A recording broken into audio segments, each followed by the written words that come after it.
How easy is it to get up in the morning when you know you're not doing all that it takes? It's not very easy at all.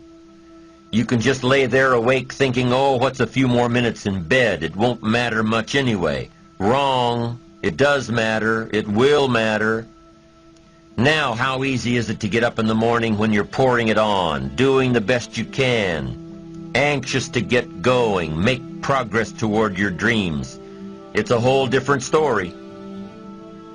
When you're resting to renew your reserves, it's much different than resting to avoid your day. When you're psyched up and excited for your life, when you're excited for what you've planned to accomplish for the day, it's amazing. You'll wake up before the alarm clock even tries to startle you awake. Your successes fuel your ambition. Your successes give you extra energy. Your successes pave the way for more successes. It's the snowball effect. With one success, you're excited to meet another, and another, and another. And pretty soon, the disciplines that were so difficult in the beginning, the disciplines that got you going, are now part of your philosophy. How do you know when you're successful? Do you have to be a millionaire? No. All we ask of you is that you earn all you possibly can. If you earn $10,000 a year and that's the best you can do, that's enough. God and everything else will see to it that you're okay. The key is to just do the best you can. If it's $10,000 a year, wonderful. If it's $100,000 a year, wonderful. If it's $1 million a year, wonderful. It doesn't matter $10,000 a year or $1 million a year. It doesn't matter as long as you've done the best you possibly can. Earn the most you possibly can. Be the most you possibly can. And here's why. The essence of life is growth. The essence of life is growth, to do the best you can. And here's what's interesting. Humans are the only life form that will do less than they possibly can. Humans are the only life form that will settle for less. Every other life form except human beings strive to its maximum capacity.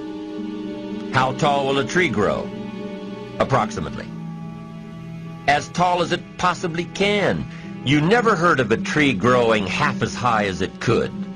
No, trees don't grow half. Trees send their roots down as deep as possible, stretch their limbs up as high as possible, produce every leaf possible and every fruit possible. As a matter of fact, you never heard of a human physically growing half. We keep growing until we're done. Now that's a part of life we can't control. It's genetically coded. And that's probably why we keep growing till we're done. Because we can't control that part. It's the rest of our growing that we control. The growing of our minds, the expansion of our minds, that we can control. And that's what tends to get away from us. All life forms inherently strive to their max except human beings. Now, why wouldn't human beings strive to their maximum possibility? Here's why. Because we've been given the dignity of choice.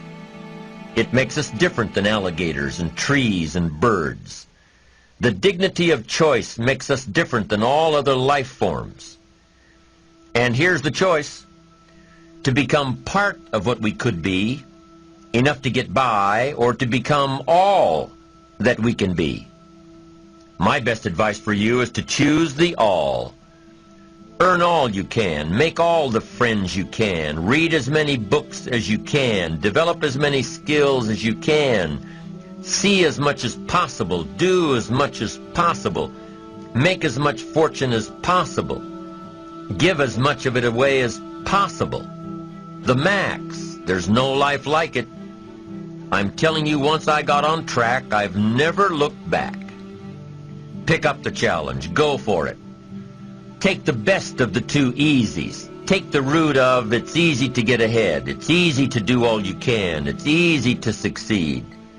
It's easy to have financial freedom. The more you do, the more you get.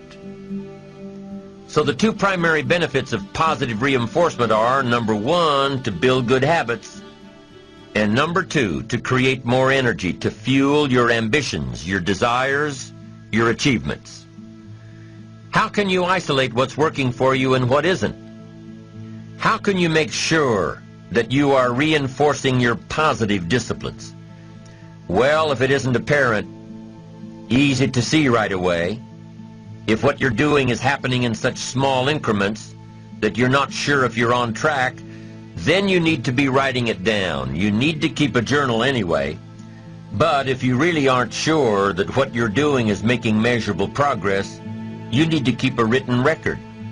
You need to write down everything that may be relevant in your day. What you did, who you saw, what you felt, how it may or may not affect you now and in the future.